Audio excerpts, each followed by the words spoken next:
If you're looking for a content explaining the value of OpenFeature, then this episode is for you. Welcome back to the Is It Observable YouTube channel. Today's episode is part of the OpenTelemetry series and also the SRE series, where we in fact covered lots of episodes, so check it out on the YouTube channel.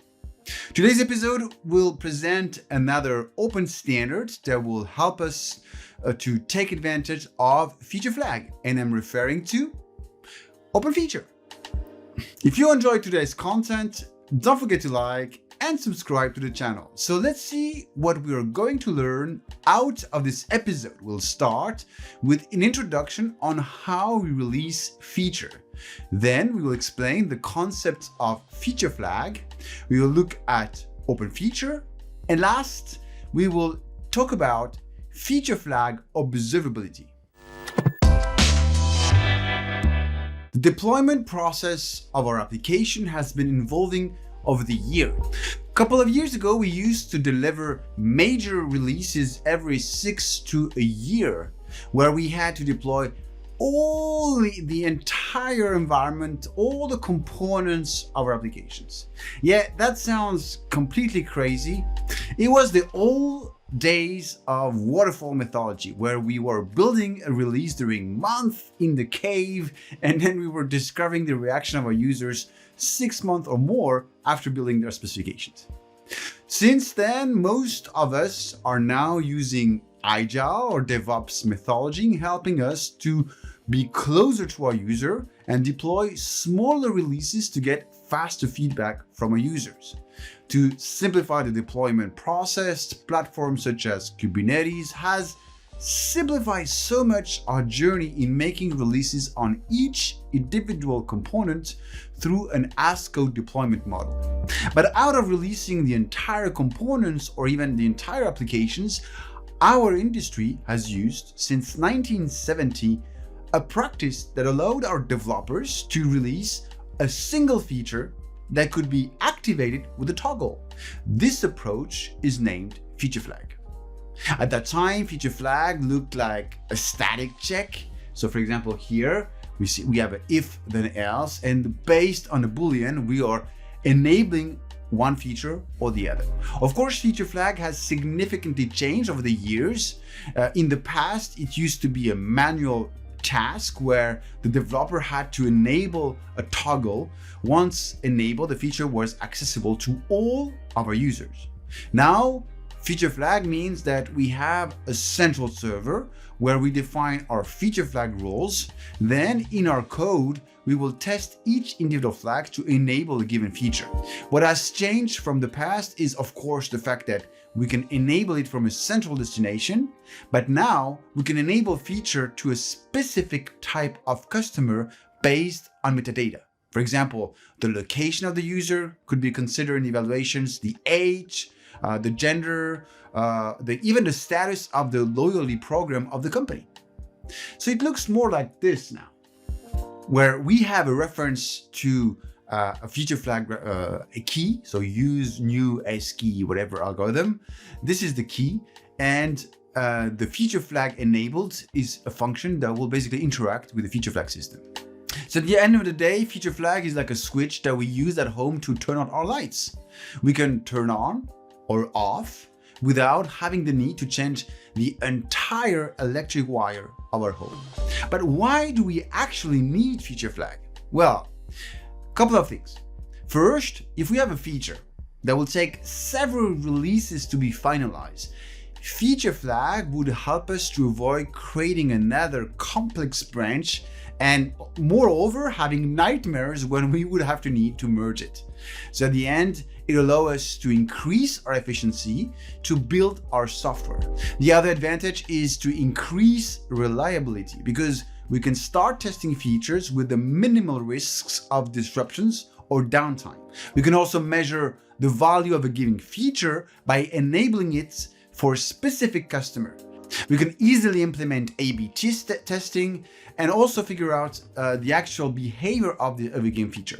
It also creates the control, because we can decide who can have access to a given feature We also have the ability to do feature experimentations, where our feature could be tested and shown to limited users. Then with the help of observability, we can measure the value of that given feature. When working with feature flag, there are obviously few requirements. It depends how you implement your feature flag. It could be in-house configuration file or environment variables, but it would be painful to manage. Or it could be by using an in-house database, but it could be quite expensive because you will have to define the right schema, the right clients, and so on, and you'll probably need to build the right UI to configure your feature flags. And last option is to utilize feature flag management systems that will remove the complexity of implementations, and it will bring a powerful angle of observability of your feature flags. Of course, you can also have observability with manual implementations, but you will need to design the observability data that you need and expose it properly so then you can collect it. There are several vendors in the feature flag management systems market. So we have LaunchDarkly, Cloudbees, Unleash, Flagsmith, Optimizely, Harness, and so on.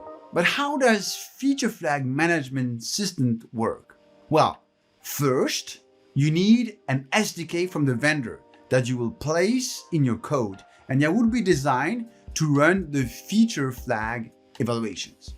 And then the feature flag system itself, where we would define the rules, the feature flag key, and the SDK would be connected to the feature flag systems to run the right evaluations. At the end, it's the if-then-else approach that we talked about in the beginning.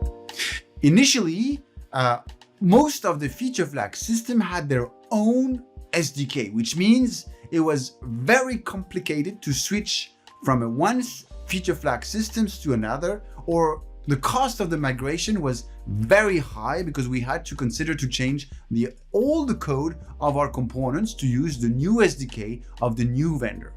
But since 2 years, an amazing initiative has been done by our community by providing an open standard for feature flag named OpenFeature. OpenFeature will provide a set of agnostic SDK and will only need to precise the provider that we would like to use. It is a bit like OpenTelemetry for feature flag. What is great with the OpenFeature project is that most of the vendors in the feature flag system market are part of this initiative. So we have Flagsmith, LaunchDarkly, Harness, Unleash, Split.io, DevCycle, Cloudbees, and Dynatrace, and more in fact. It means that similar to OpenTelemetry, most of the feature flag vendor has adopted the philosophy of OpenFeature. So how does it actually work? There are few things required to interact with a feature flag backend. First, the usage of this SDK will help us to define the OpenFeature client. But the way our feature flag would be evaluated, or moreover, how our code will interact with a feature flag backend will obviously be different depending on the solution that we've chosen. That is why OpenFeature defines the notion of provider. Each feature flag solution would need to have their own provider defined in OpenFeature. The provider would be there to translate the OpenFeature flag evaluation properly to the right backend. So creating the OpenFeature client would be done the following way. So first, here you can see that we're setting our provider, your provider of your choice. Then we can define the OpenFeature client. Here it is. Once we have a client defined, we can run feature flag evaluations.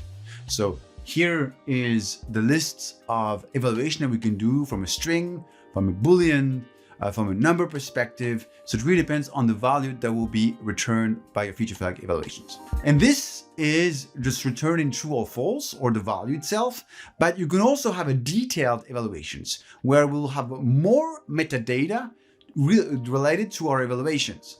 So we will have the flag key. So it's the identifier of the feature flag, the feature flag value, so the value that we were expecting initially, the reason, which is a string that explains why the feature flag value was returned. The variant, we'll see that we talk about the variant, so it's basically the value of our feature flag. The error, if there's any error code. So here is the similar functions, but with the details. So we can still do the get string details, the get number details, and so on and so forth. If your feature flag evaluation will require to consider metadata, such as, for example, we talked about the age, for example, or the gender, the location, the status within the loyalty program of the company, then it would be required to define first those metadata in our feature flag systems for each individual feature flags. And it would also mean that when we are sending a feature flag evaluation, we will need to also send the extra data to our evaluations. This concept is named evaluation context. Each feature evaluation method can take an extra parameter with the feature flag context. So here is an example where first we define the context, and you can see that we are sending the context in each of the various evaluations. Then feature flags has a notion of hooks. You will see that hooks is an amazing concept where we can trigger an actions before, after, in case of an error, of our feature flag evaluation. So before means that it will be triggered after a successful results of our feature flag evaluations. Error would mean that it will trigger the actions if we are raising an error during the feature flag evaluations. And finally, will means that we will execute this trigger after any type of feature flag evaluations, positive or negative, whatever it takes, it will be executed.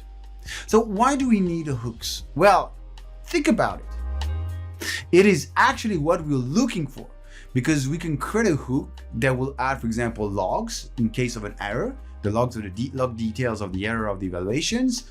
We can also consider to create metrics to count the number of feature flag evaluations that are positive, negative, whatever you want. Or moreover, we can also distinguish our distribute traces when feature flags are enabled.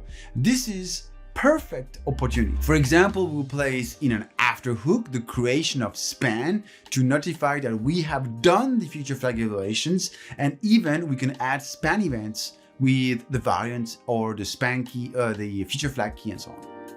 How do we do that? Well, first we need to define our hook. So here is an example. Then we need to attach our hook. We can do it for all the evaluation, so we can add our hook globally to our clients, to OpenFeature, here it is. Or we can do it for a specific OpenFeature client, here it is. Or we can simply add the hook to a specific feature flag evaluations.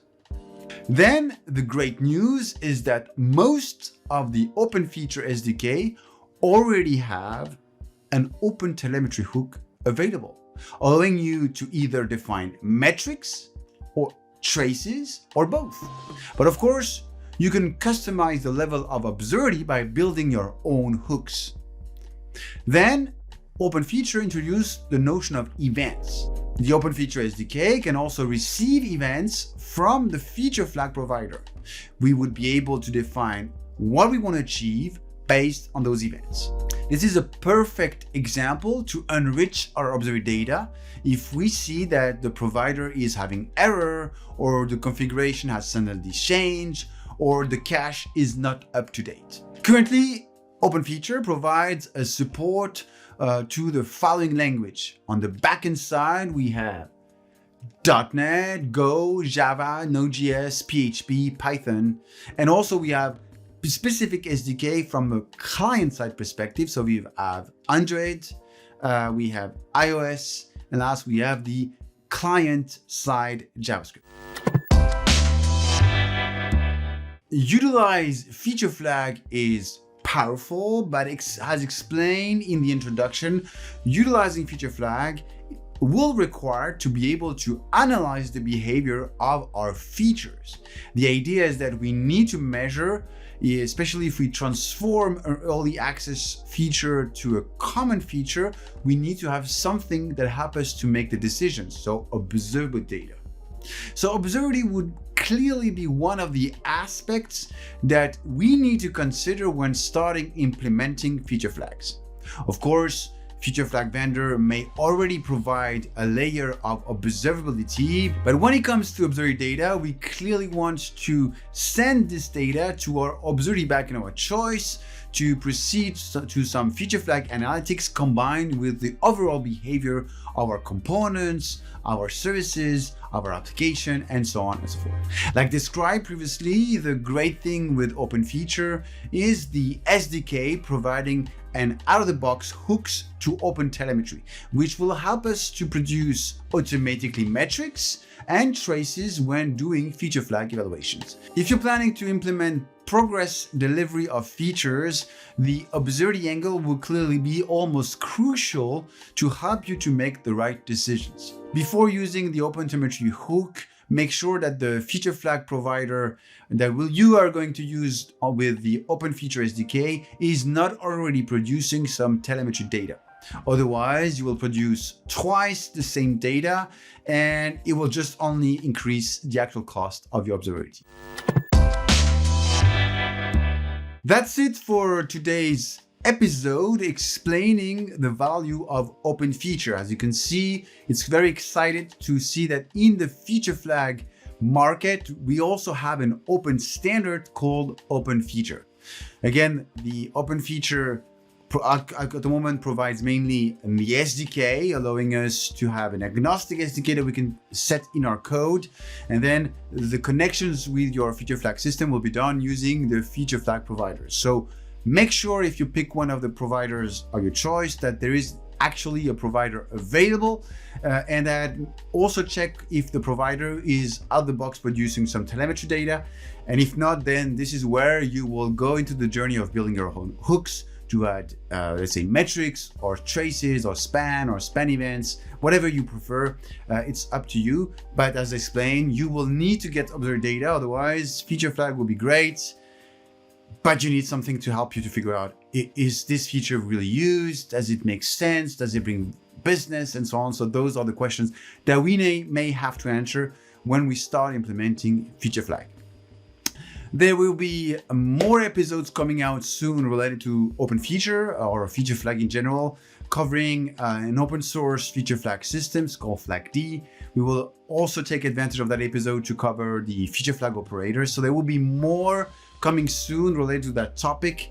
And of course, I will try to provide to you a tutorial using the OpenFeature SDK and see how we can manage that. Okay, so if you enjoyed today's content, don't forget to like and subscribe to the channel. So see you soon for another episode. Bye.